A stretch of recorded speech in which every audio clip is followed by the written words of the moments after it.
La casa de antigüedades. Capítulo 12. Al final, el anciano superó su grave crisis de salud y empezó a recuperarse. De manera lenta y gradual, fue recobrando el conocimiento. Pero la mente seguía debilitada, pues sus funciones habían quedado afectadas. Durante largos periodos, se mostraba paciente y tranquilo, a menudo caviloso, pero no desanimado. Cualquier cosa bastaba para divertirlo, incluso un rayo de sol en la pared o en el techo. No se quejaba de que los días fueran largos o las noches aburridas. En realidad, parecía haber perdido toda noción del tiempo y toda sensación de angustia o fatiga. Permanecía sentado horas y horas con la manita de Nell en la suya, jugando con sus dedos y alisándole el pelo o besándola en la frente. Y cuando veía que las lágrimas iluminaban los ojos de la niña, miraba extrañado alrededor en busca de la causa y se olvidaba en ese mismo momento de su extrañeza. El anciano y la niña hicieron una salida esporádica en coche, él apoyado en almohadones y ella atenta a su lado. Iban cogidos de la mano, como de costumbre. El ruido y el movimiento de la calle fatigaban al principio el cerebro del anciano, pero no se advertía en él ni sorpresa, ni curiosidad, ni placer, ni irritación.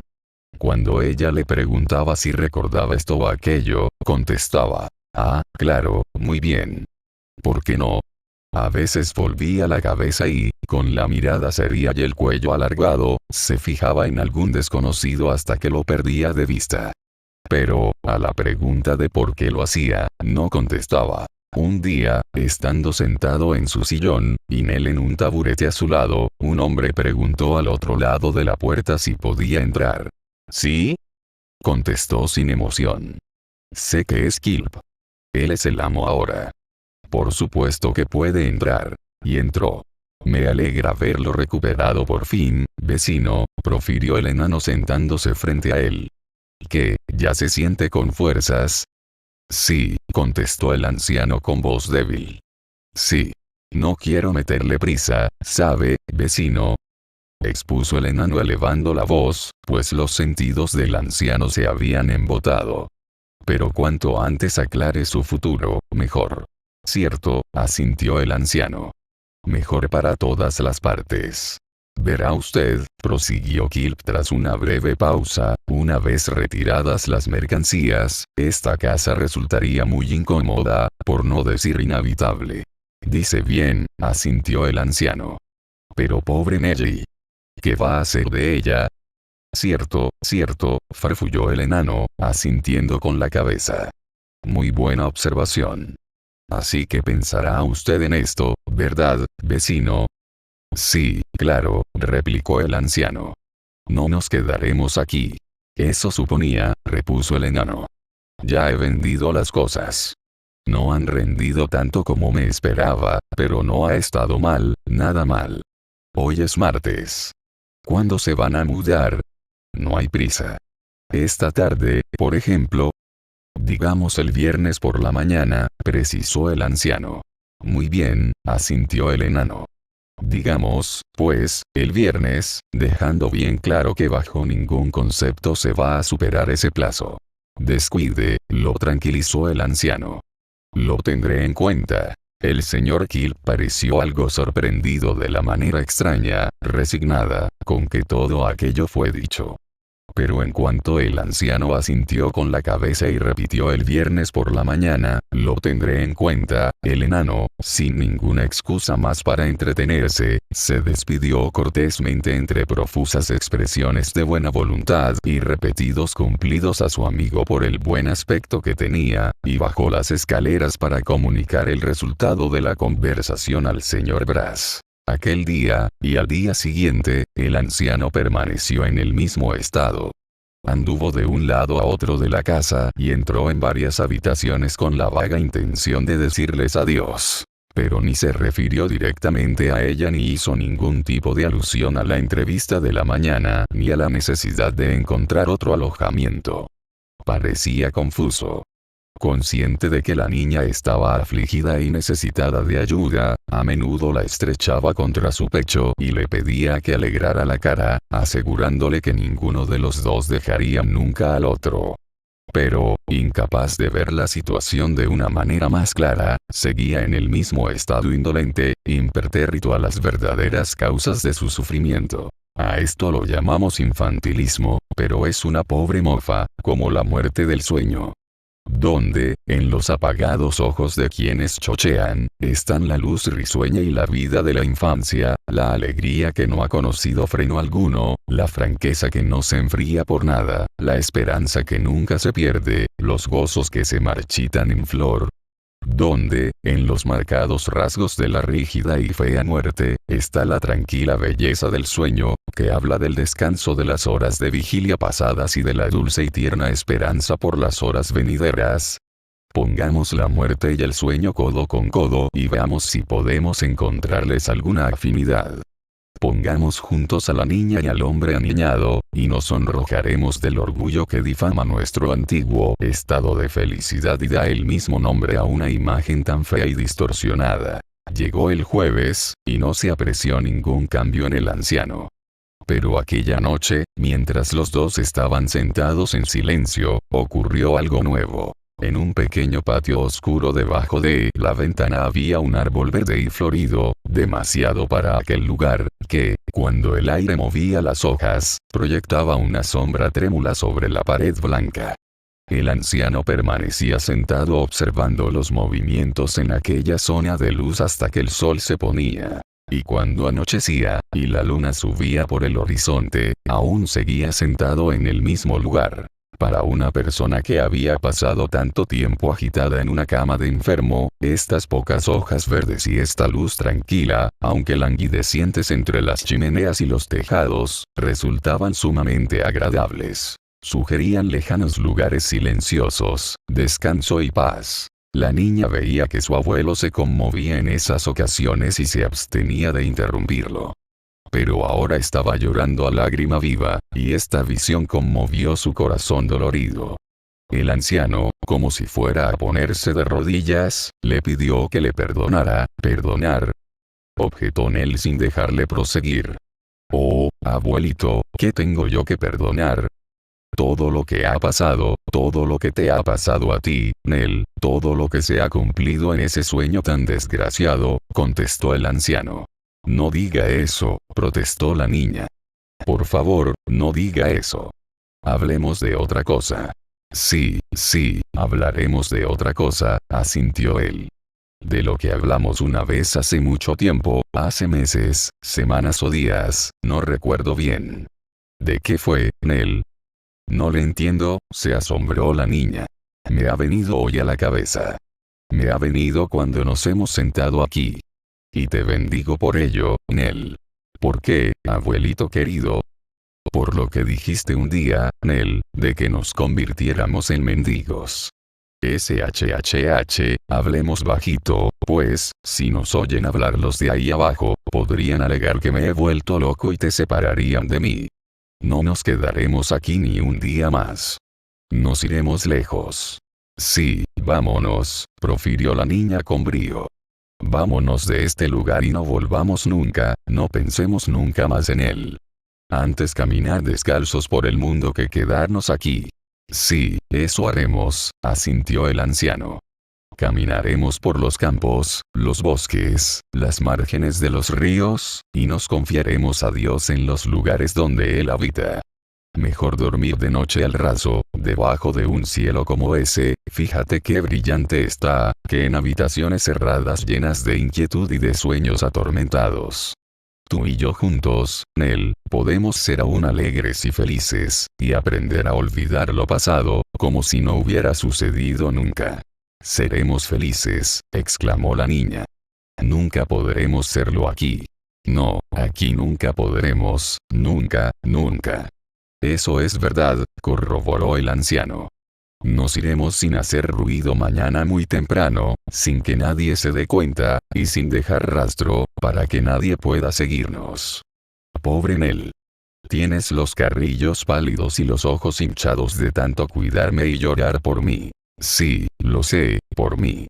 Pero estarás bien otra vez, y alegre, cuando nos encontremos lejos de aquí». Mañana por la mañana, cariño, daremos la espalda a este escenario de dolor y aflicción y seremos más libres y felices que las aves. El anciano puso las manos sobre la cabeza de la niña y, con voz quebrada, prometió que, a partir de aquel momento, vagarían juntos y no se apartarían el uno del otro hasta que la muerte los separara. El corazón de la niña latía fuertemente, henchido de esperanza y confianza. En absoluto pensaba en el hambre, el frío, la sed, el sufrimiento. En aquel proyecto no columbraba más que la vuelta a los placeres sencillos que habían disfrutado en otro tiempo, el fin de la triste soledad en que habían vivido, perder de vista a las personas sin corazón que los habían rodeado en aquellos días de tribulación, la restauración de la salud y la paz del anciano, y una vida llena de tranquila felicidad. Sol, ríos, prados, días de verano, todo esto resplandecía ante sus ojos, sin encontrarle ninguna mácula a tan esplendoroso cuadro. El anciano llevaba varias horas profundamente dormido, y ella aún estaba atareada en la preparación de la huida. Cogería algo de ropa para ella y para él. Se decidió por ropa vieja, como correspondía a su condición de pobres, y un bastón para los débiles pasos de su abuelo. Pero con esto no concluyó su tarea. Quería ver las viejas habitaciones por última vez. Qué diferente era esta despedida de la que se había imaginado. ¿Cómo había podido pensar alguna vez en despedirse de manera triunfal? El recuerdo de tantas horas solitarias y tristes pasadas allí embargó su corazón emocionado y le hizo sentir ese deseo como una especie de crueldad.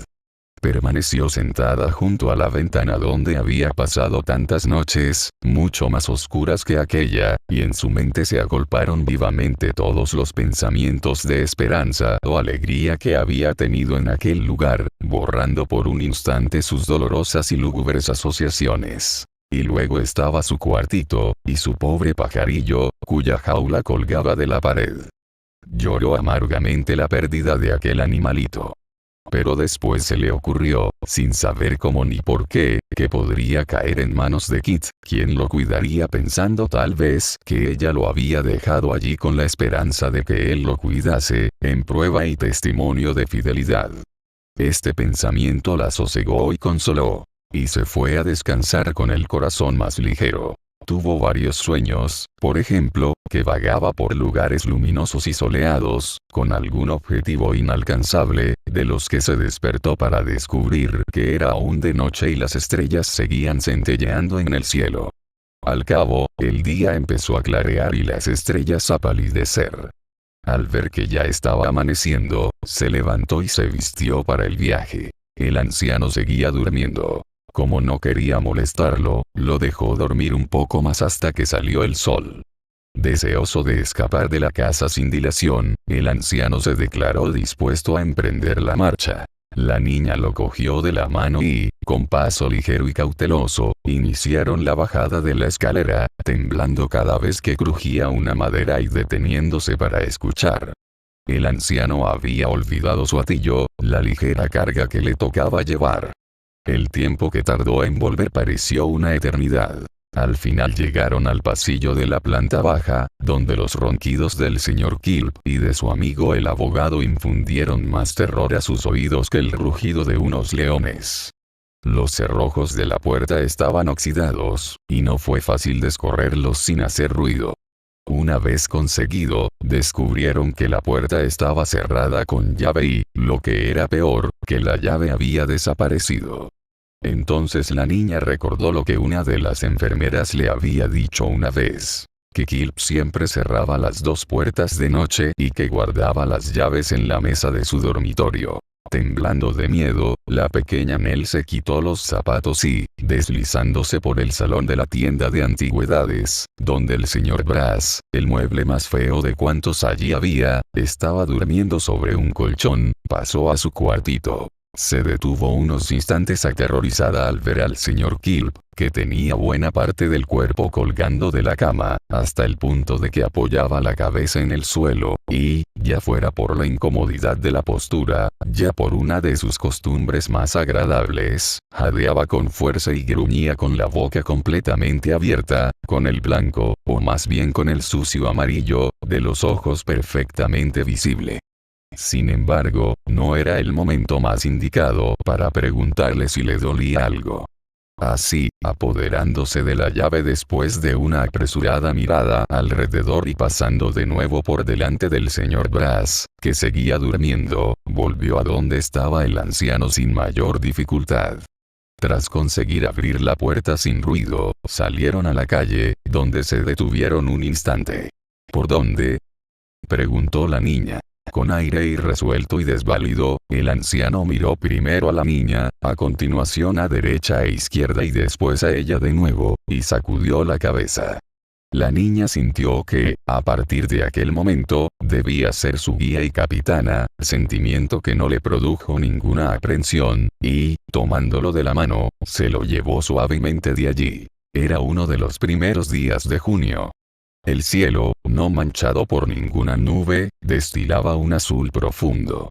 En la calle no había casi ningún transeúnte, las casas y tiendas estaban cerradas, y el saludable aire de la mañana vertía su hálito angelical sobre la ciudad dormida. El anciano y la niña atravesaron aquel gozoso silencio henchidos de esperanza y deleite. Estaban solos otra vez. Cada objeto les parecía resplandeciente y nuevo. Nada les recordaba, salvo por contraste, la monotonía y angustia dejadas atrás. Las torres y agujas de las iglesias, ceñudas y sombrías en otras ocasiones, brillaban con el sol. No había esquina ni rincón, por humildes que fueran, que no se alegraran con aquella luz. El cielo, oscurecido solo por la inmensa distancia, arrojaba su plácida sonrisa sobre cuanto había allí debajo. Los dos pobres aventureros, peregrinos sin rumbo, iniciaron así su salida de la ciudad, mientras ésta aún dormía.